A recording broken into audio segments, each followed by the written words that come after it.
Hey guys, how you doing? This is Gavin Timms with REI Network. If you are watching us on YouTube, okay, or on the podcast, make sure you like and subscribe to the show. We got a lot of cool stuff. Before I get on to my first guest, I just want to give you a quick giveaway here. Go to reinetwork.com /downloads, reinetwork.com /downloads. I get a lot of questions of what skip tracing company that I use. I use batchskiptracing.com. If you use the code Gavin, it's going to give you 20% off. So hit that up, batchskiptracing.com, 20% discount, use the code Gavin. Right, guys, well, I'm super excited for my guest today, and I want to introduce him here in a second. Me and Shaun go back a long way. He was a client back in the day when I first got into coaching real estate. He's actually one of my first clients. Since then, we've done deals together, became good friends. He's actually done a lot with the coaching side with me in terms of, qualifying clients, making sure we're working with the right people, and loads of cool stuff. So we've done a lot. I know him really well, and we've got a cool deal that he's going to share with us today. One of the first deals that he got, and we're going to go and dive right into that. So Shaun Young, how are we? Hey there, Gavin. Thanks for the introduction. I'm doing great, my friend. Thank you. How are you doing? Awesome. I'm great. I'm good. Yeah, good. You know me, always good. Yeah, good to see you. Likewise. So, yeah, I'm excited, Shaun, because like I said, we go back a long way. We've gone from, when you started in real estate or we started working together, I don't know, it must be 5-6 years ago, I would think. Yeah. We're going into our 5th year. Definitely. Absolutely. Yeah. And it's been awesome. And what's amazing about, and I'm excited about this episode, is because you've just completed the first sandwich lease option that you ever got 4 years later. It's just closed. So we're going to talk about that. We're going to break it down. Okay. And we're going to, before we get into that though, I want to find out a little bit more or our audience about you. So tell us how you kind of got into real estate. Sure. Well, guys, I come from a sales executive background. I worked as a sales executive for an international company that was based in Sweden. And they decided one day to change their North American landscape on how they decided to do business. And that entailed laying me and about 750 other of my counterparts off. That included sales execs, project managers, everyone, all parts of those teams we were out of there. And it was just that easy for them. So, wow. and I was a top producer. I was top 3% for quite some time. And I had a false sense of security with that. I felt like, hey, as long as I just keep producing for these folks, I'll have an income or a job or something. And I learned very quickly that wasn't going to be my future. I could not build upon that type of improbability of a job. So I said, you know what? I'm going to take the money that I have and I'm going to go try to figure out this real estate thing. I've heard about it. I hear that people can make money. Yep. I'll be honest with you. I kind of thought it was like a scam or something at first. I was like, there's no way this could be, like, how could you do this with no money or credit of your own? We all do, right? We all think that. So that actually, I'm like, once you actually get into it, you learn that it's not exactly no money or credit of your own. It does take a little bit of marketing dollars or got to have a phone, just need basic things in place. Yep. So you can't just be completely broke. No, absolutely not. And just to, jump in with that, and I 100% agree. I think, there's 3 things that you need in the business. Okay. It's time, money, or both. Right. So if you've got no time, you've got no money, it isn't the right time for you. If you've got no money and you are broke, but you're willing to dig deep and you have the time, then yes, it's going to be a struggle, but you can definitely make it happen. So 100% agree with you on that. Absolutely. Sorry. Yeah. No problem. But I will tell you guys this, when I did decide to make that leap to start doing the business, I dove head first and I went right into it. And what I did, guys, is there's a gentleman out there named Ron LeGrand. And Ron LeGrand, he's in our industry, he's a well-known sandwich lease option, creative closing type of guy. He's very popular. The Godfather. Yeah, we call him the Godfather. He's the Godfather, basically, right? I mean, he's the coach of so many coaches out here. So yeah, he's the man. He's been around for quite some time. And I came across, just doing Google searches and whatnot, I came across some of his information, and I looked into his videos, and I said, hey, I think I could do this. He had a little mini course that was on YouTube. It wasn't really a course. It was just like, here are the steps to doing a wholesale or sandwich lease option deal. Yeah. And I said, man, I can follow directions. Let me try to do this. Guys, I'm telling you, taking action it's major. If you don't take action, you'll never know. So let me tell you what happened, guys. I got his script off of the YouTube video. I made 8 phone calls on Zillow. I went to Zillow, the for sale by owner section. I made 8 phone calls. 6 of those calls, no one answered. The 7th was a realtor. The 8th one wanted to do my sandwich lease option deal. Yeah. And guys, I had no clue what I was really doing, but I said a couple of key things that Ron said to say, and then I Googled some more stuff, and looked up some other agreements that I may need, because they were ready to go. They were very motivated. This seller was very motivated, and I'll dive into that at the appropriate time. But Gavin, I'll turn it back over to you now. Yeah, no, absolutely. And that's what we want to dive into, because I think that, so far is you've got to take massive action, right? Obviously coming from a sales background, and having that side definitely helps in the business. There's no two ways about it. If you can relate to people, then you can make money, right? I do believe in that. But you can also, get better at them skills and things as you learn. But the big thing is that you are willing to take action, all right, without knowing every step of the way, which is exactly, the clients that I work with, that's what I get them to do, right? If I can take away the thought process and the overwhelm to say, I just want you to focus on this thing and let's go and do that, and then we will build onto it, we can actually move forward a lot faster.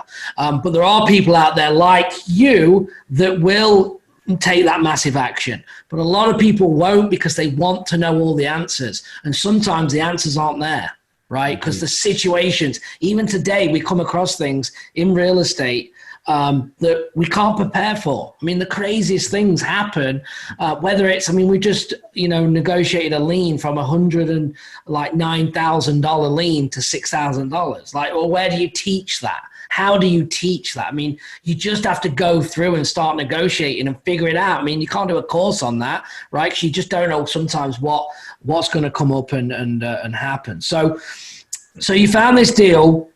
Obviously, it was for sale by owner. You started doing this, and you got it under contract. So you got it under contract as a motivated seller, so that came easy. But what about the tenant? Let's talk about, how did you find the tenant buyer for this?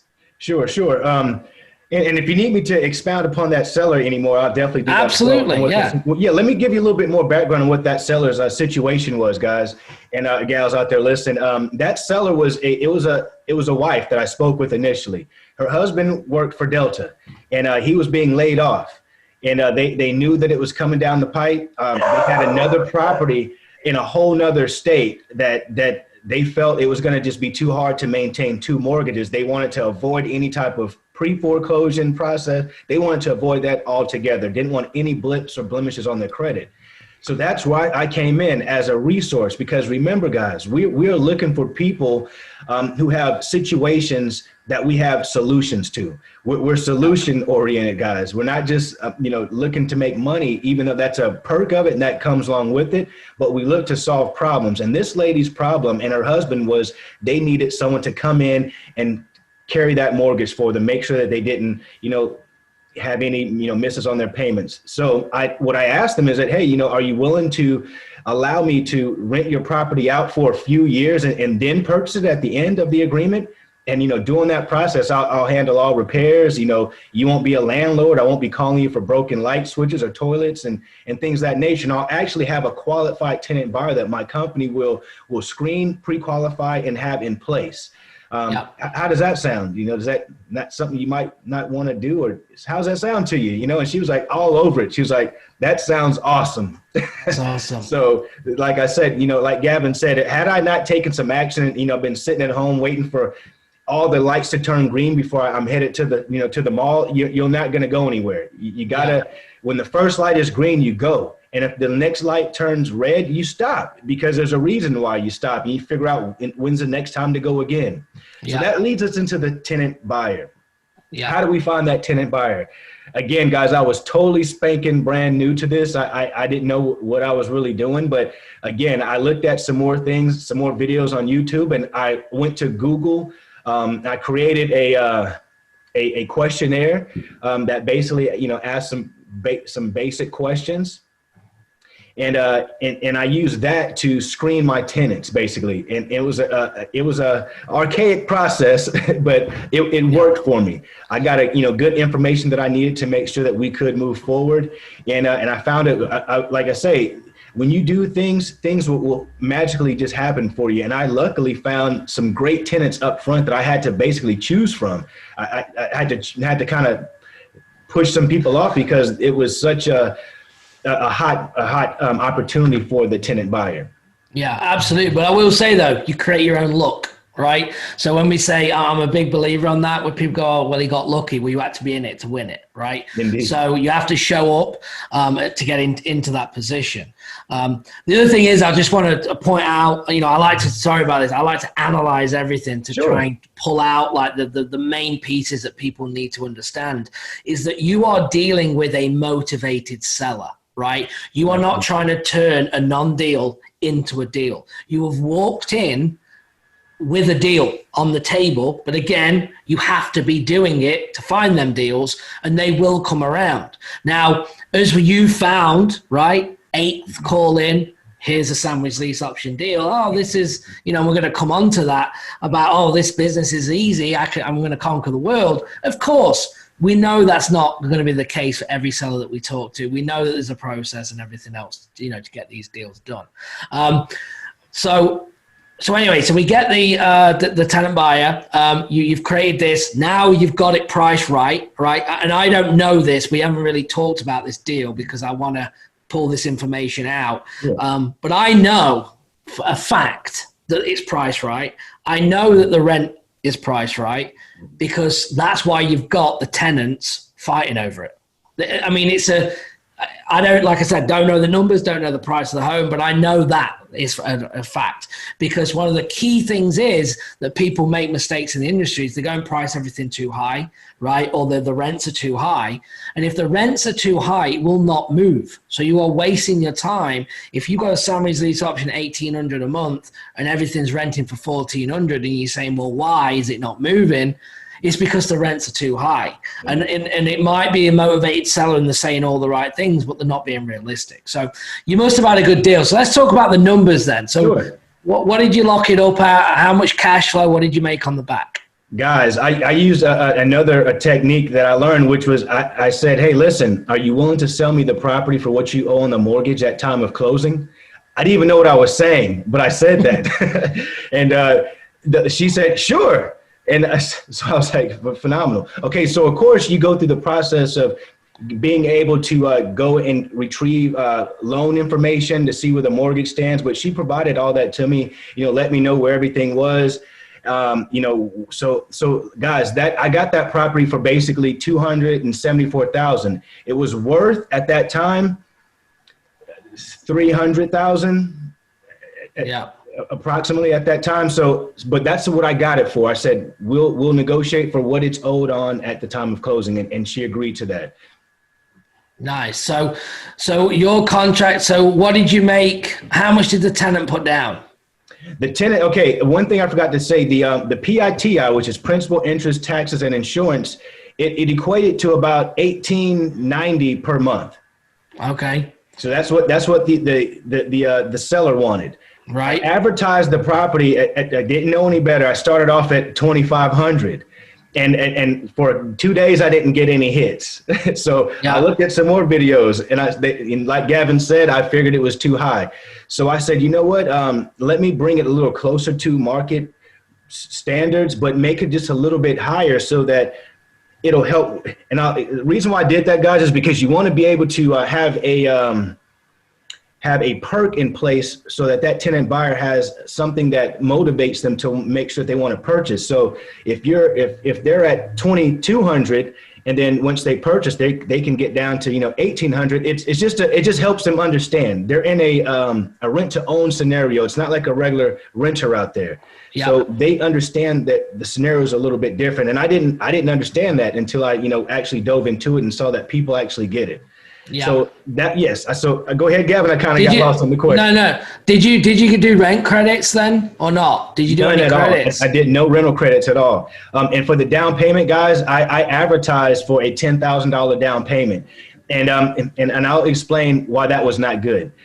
Because I could have gotten more, but I didn't know any better. Remember, guys, I'm just making things happen. So I advertised $10,000 non-refundable option fee. So if they exercise their right to exercise their lease option at the end of that lease, then it gets applied to the purchase price. If for whatever reason they don't, it's a wash. So. This first tenant that moved in, she was a great tenant, $10,000, boom. You know what I did, guys? I took half of that and went and purchased a mentor. I met Joe McCall and Gavin Timms. so that's what I did, guys. I said, you know what? I think I need to have some mentorship, moving forward. I've done it what I can do, but I just feel like it'd be better to have a coach. So guys, I took half of my profit and that's what I did. I purchased a coach and actually I purchased a couple of coaches and didn't know what I was doing. I didn't know what was going on. I didn't even know what these things were called. I didn't know what a wholesale was versus a lease option versus anything. I just learned as I went on. Yeah. So that tenant buyer, I ended up getting the tenant buyer in place with $10,000 down and a monthly spread on top of what was owed to the mortgage company, basically $279 above what was owed. Okay.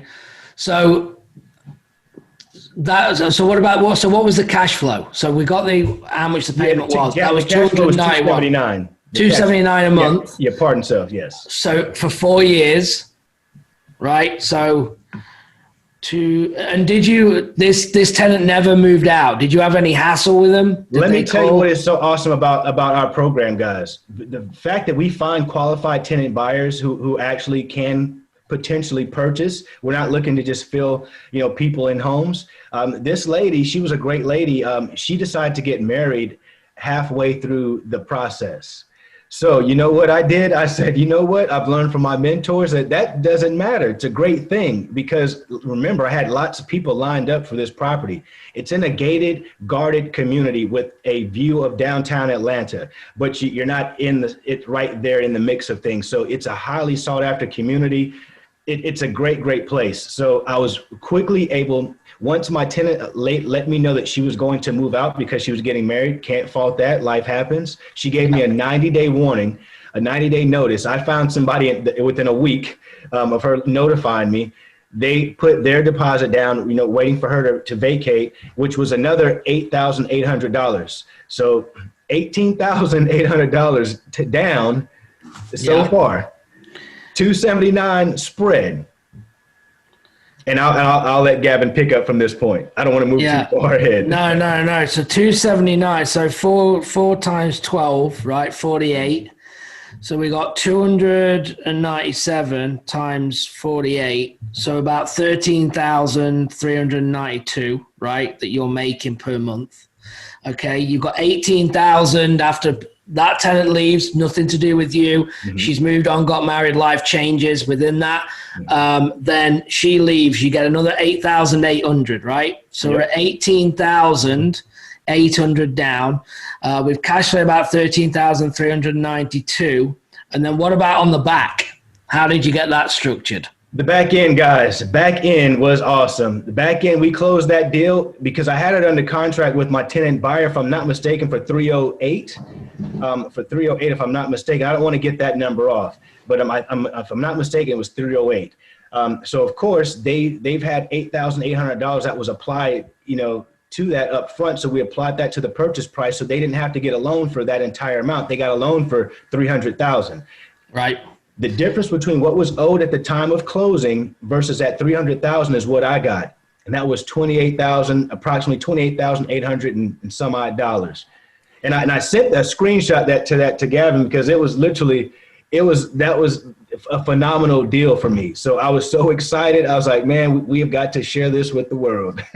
No, absolutely. I mean, this is awesome because, again, 4 years on, exactly how was Sandwich Lease Option? We're talking about, cash up front, cash flow, cash on the back end.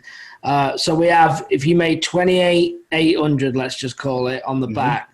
Well, let's say we got 13,392, and we got 18,800. So you're looking about just over 60,000. 60,992 based on the calculations I just did. $60,000, okay, for a call that basically was the 8th call up. You didn't have a clue what you were doing, right? And it's probably, without going like,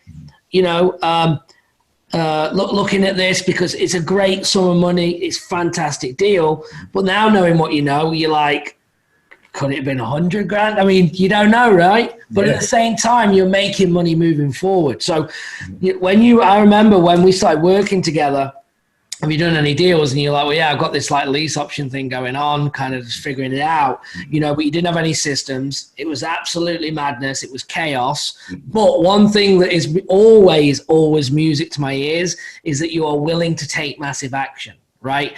And that is something that, sometimes you can't even teach, right? We talk about mindset, getting the right mindset, having, self-belief, self-confidence, because you do need a lot of this in this business, because we are getting beaten down every day. No after no after no after no. And my mindset is that if someone else can do it, I can do it. And these are just internal beliefs. I don't need to come out and tell anyone, but my general thought process is that if you can do it, I can do it, right? And people that are negative, because you're going to get it, people listen, family, husband, wife, kids, parents, friends, they're all going to doubt you when it's new.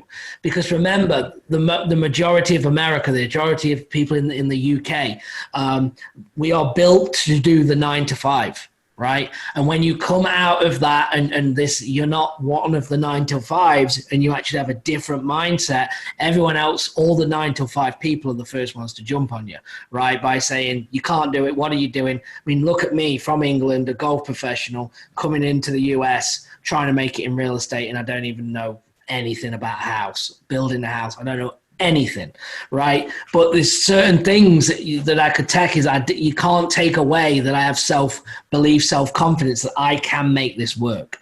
And that can go a long way. And I think everyone listening to this, and if you are getting that negativity, it's channel it back in to prove people wrong. And that was the fire for me,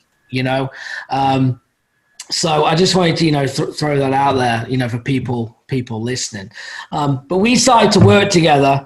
You're in this chaos, and now, I mean, we went from you doing some more deals, lease options and wholesaling in Atlanta. We've also done some virtual stuff as well. Having systems. I know now you're in a new market in Ohio. You've just done your first deal in, I don't know, I guess, 3 weeks of marketing? Yeah, a little under 30 days. Absolutely. Yeah. And this is the thing that you can take, these processes and things that, we can put in place and literally do deals everywhere. It's kind of like, where do you want to do the deals? It's not what's a good market. And we had that. I mean, you've done deals virtually with me. You've done your own deals in Atlanta. But going virtually, on your own, it's like, well, where do you want to go? Where's your passion? This works anywhere. It's about following the process. And yes, some markets are harder than others. More are competitive. But if you do what you're supposed to do, and you can build good rapport, and you're solving problems, you will make money in any market. Agreed. Agreed. So be a problem solver, guys. Like Gavin said, I didn't try to uncover or turn that person to that family into a motivated selling family. I discovered a motivated seller, and that's Absolutely. What we do, guys. We discover the motivation. We don't drag it out of them. Absolutely, and that's great, because people, all they're trying to do is, my clients, they have the same problem. And even on my team sometimes, is that we're trying to turn non-deals into deals. We're spending so much time trying to make something that's never, ever going to work. I just had a client message me today. He said they're really, really motivated. They want to do a rent to own. Like, this is the one. I'm like, awesome. Like, tell me the details. Well, they want 40,000 down. No, they're not motivated. It's not happening. So what are we going to do? We're going to go make an offer. We'll tell them we'll give them a month's rent. You're going to put it together. And because, well, yeah, but they're super motivated. I understand they're motivated. They're sounding motivated, but the reality is they're not motivated. Or we got to get past that front of they are motivated, but they're just throwing numbers out to see what they can get. And that's when you need to say, well, actually, what is the problem? What do you need solving? Why do you need 40,000? Do you need 40,000 now? Mm-hmm. Can you do what you need to do on 2,000 and wait, and we'll get you more money? And you can have them discussions of what's going to, work best for the seller, especially on a creative way. So. And I want to add one other thing, guys. When you speak from a place of certainty, it definitely goes a long way. With that seller, that family that sold me that sandwich lease option, let me tell you this, guys. I took that property under contract, and for the next 90 days, they still carried the mortgage on that. So I locked it up. I had 90 days to put a tenant buyer in place, which I found one pretty quickly, and they still carried the mortgage, guys. So negotiate properly. One thing I wanted to say that was a mistake that I learned once I picked up a coach, Gavin, is that you never sell yourself short by advertising a down payment price for these lease options or the sandwich lease options. Because if you're out there advertising 10,000 and someone has got 30,000 that they've been saving, ready to put towards a purchase, and all you ask for is 10, that's all you're going to get. Yeah. So just be careful with that. When you guys go about your endeavors, that's just a little thing I wanted to throw out there. No, absolutely. That's great. And you're definitely right. Because if you never want to sell yourself short, even on the cash deals we do, right? Try and get the buyers, and this is all about positioning. Try and get them to give you a number, or throw your number in high, knowing that you have spread, because you don't know. Otherwise you're selling them too cheap. You're not making enough money, because we need spreads. This business is hard. For people that are doing $2,000 to $3,000 a deal, yeah, it's money, but you need to be thinking bigger than that. You need to be thinking 10 minimum, 20, 30, 40, and why not, right? Build your spreads in there, and there's nothing wrong, especially when you go creative, you're getting paid 3 different ways. And you could say that, oh, that was a perfect lease option. Well, not really, because they didn't buy the house and you had to put another one in. And that's more income for you. And the person getting married is cool with it. They understood what they were getting into. There's nothing that you need to hide, right? One of the biggest things is, I tell the seller on the lease option, is the tenant buyers, especially if it's an assignment, the tenant buyer is going to be paying me. Are you okay with that? Absolutely. You're getting the price you want. You're getting the rent you want. The tenant, and normally my lead in to this is, you're getting, 200,000 that you want. You're getting 1,500 in rent, and you're probably thinking, Mr. Seller, how am I getting paid? Are you thinking that? And then they'll go, yeah, how are you going to get paid? Well, actually, the tenant buyer pays me. Are you okay with that? And then 99.9% of the time, oh, absolutely, yeah. And if they don't, if they're not, we discuss it then. And I will say, Miss Seller, this, and then I'm going to pull away. This isn't probably going to work. You're getting the asking price. You're getting the asking rent. Like, you want it all, and I can't. You want a massive down, but it's not going to work, right? It's not going to work like that, right? And you always need to, in negotiation, when you're negotiating cash, lease options, creative finance, right? When you get down to the closing table, is that you have to always give and take, right? Even if they want the smallest thing from you, you have to take from them. And if you don't, what happens is they want this, and now they want something else, and now they want something else. So if you, in the first negotiation, say, okay, right terms of money or whatever it is that you're discussing, that, okay, I'll give you X, but I want this in return. And then they'll go, okay, yeah, we'll do that. But next time they come to try and negotiate, they're thinking, well, if I do that, he's going to want something back, so I'm just going to leave it.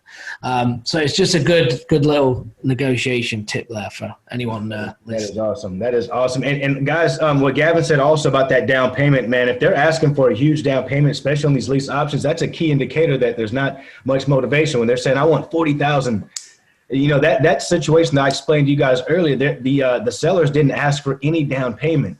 They didn't ask for any down payment because that was not their concern. Their concern was something else. So keep that in mind, guys. Keep that in mind. Absolutely. It's and people listening that have had a motivated settler will get this, but a lot of people are like, well, I've never seen this. And it really is out there, but it isn't. It isn't out there. I don't know how many, 1 in 1,000, 1 in 100. I don't know the figure. You just got, again, the word lucky. You got lucky. It was the 8th. Well, no, you didn't. You created the luck by being in it to win it. So good for you. Absolutely. So obviously we started working together. You're doing deals now. How is everything else going kind of in the real estate? You kind of tell us a little bit more about your setup in the real estate business and in terms of, your team and market and things like that. Sure. Well, guys, like I said, I've had a great mentor along the way. Gavin has he's gone above and beyond for anything that I paid for as far as a mentorship. And I really, truly appreciate that because you really need that in this industry. You need someone to help keep you accountable, to keep you on the right path. And luckily, I had Gavin, and I tried to not take advantage of having him there because I knew that I'd only paid for so much. So I figured like, hey, let me try to maybe be an apprentice or learn more by working with them somehow. And that's exactly what I did. And so now, guys, I've literally taken everything that Gavin has shown me over the years and used it to create my own team. I actually wrote a book, guys. I actually wrote a book. Yeah, plug it. Yeah, the book, let me show you guys. Adventures in Wholesaling. Nice. Adventures in Wholesaling, guys. So these are things that years ago I never would have thought of, but with Gavin's, like I said, help and persistence with me, it allowed me to keep going in this industry because you will have peaks and valleys. And Gavin is one thing that he told me that I'm going to tell you guys. Never forget this. Follow through is the key to your success. It is the major key to your success. Don't count on these first time calls, getting these deals, and don't beat yourself down when you're not getting those. Those come, but don't expect those. Okay. Yeah. No, that's great. I mean, it is something I say. I'm laughing because it is like, I quote it like 1,000 times a day. Yeah. But you're right. Everyone's going after, the first deal, land the big one. And it's like, no, allow the big ones to come by working the business and allowing that to happen. Focus on today, not the outcome. The step-by-steps will give you the results that you want, you deserve, you need, whatever that may be. And and the good thing is as well, like, I remember you just left, you were making over 100 grand a year, when you got let go. Mm-hmm. And, I remember saying, like, this is the best thing that's ever happened to you. Like, at the time, you're freaking out. And I'm like, no, this is the best thing that's ever happened. I don't care what you make. Mm-hmm. But when you work for you and you're on your time and your earning limits are as high as you want them to be, your lifestyle is whatever you want it to be, and you control that, there's nothing that money, and people say I'm full of it, like, but you could offer me 10 million a year to go into corporate and I wouldn't take it because it's not all about the money, it's about the lifestyle. And I just think, especially at times like now, and I remember that conversation, I'm like, look, you won't look back, just trust in it, you're going to make it work, and you won't need to, because you were thinking, I'm going to have to go and get a job, like most people are. I'm going to have to go and get a job, I'm going to have to go and get a job, and it's like, right, hold on. We're focusing on you going and getting a job. We're not focusing on what we need to be doing to making money in the business, which is get on the phone, get making offers, follow up until somebody says yes, right? And that's kind of what I believe in. And profit is in the follow-up. So follow-up, guys. No way around it. Awesome. Well, look, it's been an awesome episode. 60K over 4 years on a sandwich lease option, first ever deal. That's fantastic. So good for you. And anything else before we leave you want to share before we let everyone go? Well, guys, I just want to say again, if you're on Amazon or Barnes and Nobles, I do have that book out, Adventures in Wholesaling. It's a quick guide to get you guys started. Talks about mindset, all the way to the closing table. But other than that, guys, I want to say, I really thank my mentors, Gavin, Joe McCall. They really helped me out in my career. And like I say, without them, I know that I wouldn't be where I'm at to be able to help others. I help others now. So it's each one teach one. You pass on what you get. And if you don't have it, you can't pass it. So with that being said, I definitely thank you for the opportunity. And guys, if you're out there on the fence thinking, should I do this or should I not? Get off the fence. Go do it. Just get in there. Jump into the game. Absolutely, 100%. And guys, if you're interested in working with me, go to reinetwork.com/coaching, reinetwork.com/coaching. We don't have, Shaun used to talk to everyone. A lot of you have been listening to this know who Shaun is. From that, we do not sell anybody. If it's the right fit, we work together, and if not, we're the first to say it's not, and we'll try and give you a better direction where you need to be. So appreciate you, Shaun. Thank you, and everybody else watching, and talk to you soon. Thanks. Check it out. Bye-bye.